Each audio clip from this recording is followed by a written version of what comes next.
ជាដំបូងសូមគោរពជំរាបសួរអ្នកទាំងអស់គ្នាវិលមកជួបគ្នាសាថ្មីហើយនៅថ្ងៃនេះខ្ញុំនឹងលើកឡើងពីដ្រូនដែលកងទ័ពរុស្ស៊ីប្រើប្រាស់នៅក្នុងសង្គ្រាមជាមួយនឹងកងទ័ពអ៊ុក្រែនដ្រូនគឺជាយន្តហោះដែលគ្មានមនុស្សបើកហើយត្រូវបានបញ្ជាដោយឧបករណ៍ remote control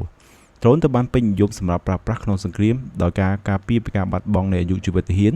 សន្សំសំចៃការចំណាយកងទ័ពរុស្ស៊ីអភិវឌ្ឍដ្រូនជាច្រើនប្រភេទដើម្បីប្រើប្រាស់ក្នុងសង្គ្រាមជាមួយនឹងកងទ័ពអ៊ុយក្រែនស្របពេលជាមួយគ្នាដែរខ្ញុំសូមលើកយកដ្រូនទាំង12ប្រភេទយកមកបង្ហាញអ្នកទាំងអស់គ្នា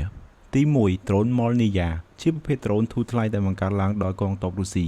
ប្រើប្រាស់សម្រាប់វាយប្រហារកងទ័ពអ៊ុយក្រែននិងធ្វើឲ្យអ៊ុយក្រែនចំណាយច្រើននៅពេលដែលប្រើប្រាស់ប្រព័ន្ធការពារដែនអាកាសទំនើបៗដូចជាមីស៊ីលមានតម្លៃថ្លៃមកកំទេចដ្រូននេះត្រូវបានផ្គុំឡើងពីដែកអាលុយមីញ៉ូម2ដើមជាឆ្អឹងនិងបន្ទះឈើកិនធ្វើជាស្លាបនិងកន្ទុយរបស់វាដ្រូន Molniya នេះអាចហោះហើរបានចម្ងាយរហូតដល់30គីឡូម៉ែត្រជាមួយនឹងតម្លៃក្រោម400យូរ៉ូ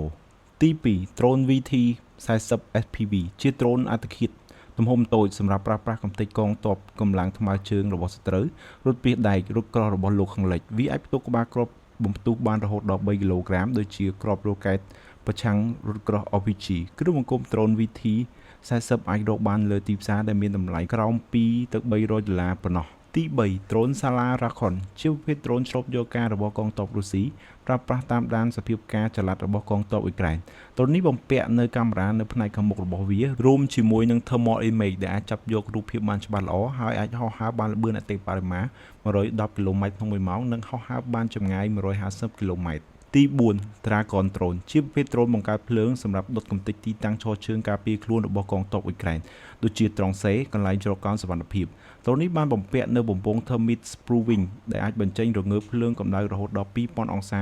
សម្រាប់បង្កជាអគ្គិភ័យ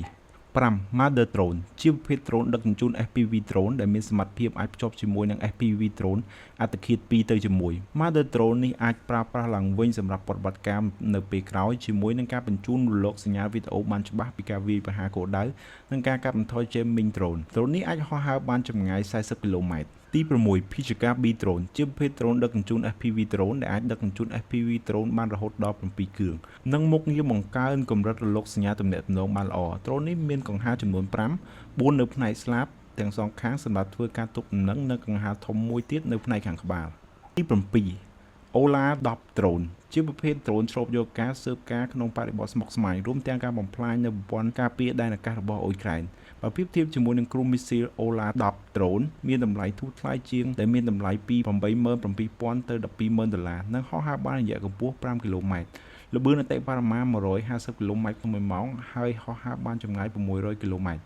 ដ្រូន Ola 10អាចត្រូវបានប្រើប្រាស់ក្នុងប្រតិបត្តិការឆ្លប់យកការទីតាំងឈរជើងនិងផ្ដល់ទិន្នន័យដល់ Laser Drone សម្រាប់ធ្វើការវាយប្រហារទី8 Laser Drone ជាប្រភេទដ្រូនអត្តឃាតនិងឆ្លប់យកការវាត្រូវបានដាក់ឲ្យប្រើប្រាស់កាលពីឆ្នាំ2019និងត្រូវបានកងទ័ពរុស្ស៊ីពេញនិយមប្រើប្រាស់ជាមួយសមត្ថភាពអាចពាំក្បាលគ្រាប់ទម្ងន់3គីឡូក្រាម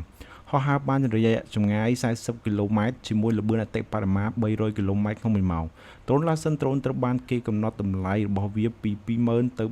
$35,000ក្នុងមួយគ្រឿងទី9 Supercam ជាប្រភេទដ្រូនប្រើប្រាស់សម្រាប់ស៊ើបការពីលើអាកាសលើកងទ័ពអ៊ុយក្រែនដ្រូន Supercam មានបំពាក់នៅកាមេរ៉ា20 megapixel thermal camera និង laser scanner ដ្រូននេះអាចហោះហើរលើអាកាសបានរយៈពេល 4.5 ម៉ោងជាមួយនឹងរយៈចម្ងាយ100គីឡូម៉ែត្រទី10 Shahid 136ជាដ្រូនអត្តឃាតធុនធ្ងន់ហោះហើរបានចម្ងាយឆ្ងាយរបស់ប្រទេសអ៊ុរ៉ង់ដែលញឹកញាប់កងទ័ពរុស្ស៊ីប្រើប្រាស់សម្រាប់វាយប្រហារដល់ទីក្រុងគៀវនៃប្រទេសអ៊ុយក្រែនសន្តានរបស់ដ្រូននេះមានបំពាក់នៅកង្ហារនៅផ្នែកខាងក្រោយមានប្រវែង 3.5 ម៉ែត្រស្លាប 2.5 ម៉ែត្រនិងបំពាក់ក្បាលគ្រាប់ទម្ងន់50គីឡូក្រាមហោះហើរបានរយៈចម្ងាយ2500គីឡូម៉ែត្រនិងមានតម្លៃ$193,000ក្នុងមួយគ្រឿងទី11 Optic FPV Drone ជាប្រភេទដ្រូនប្រើប្រាស់ខ្សែ Fiber សម្រាប់ទំនាក់ទំនងដោយវាអាចគេចផុតពី jamming device ដែលបង្កើតឡើងដោយកងទ័ពអ៊ុយក្រែនដើម្បីកាប់ផ្តាច់ទំនាក់ទំនងខ្សែ Fiber អាចឲ្យដ្រូនធ្វើដំណើរបានចម្ងាយ5គីឡូ10គីឡូនិង15គីឡូជាមួយនឹងល្បឿនលឿននិងបញ្ជូនរូបភាពបានច្បាស់ទី12 Golden Shear FPV Drone ជាប្រភេទដ្រូនភ្ជាប់កាំភ្លើងបាញ់រ៉ូកែត RPG 26ប្រឆាំងសត្រូវដ្រូននេះត្រូវបានប្រើប្រាស់សម្រាប់ឲ្យវាហោះទៅវាយប្រហារដល់ទីតាំងសត្រូវតែម្ដងកាត់បន្ថយហានិភ័យដល់កងទ័ពនិងអាចប្រើប្រាស់ឡើងវិញបានជាចុងបញ្ចប់សូមអរគុណដល់អ្នកទាំងអស់គ្នាដែលបានតាមដានស្ដាប់យ៉ាងយកចិត្តទុកដាក់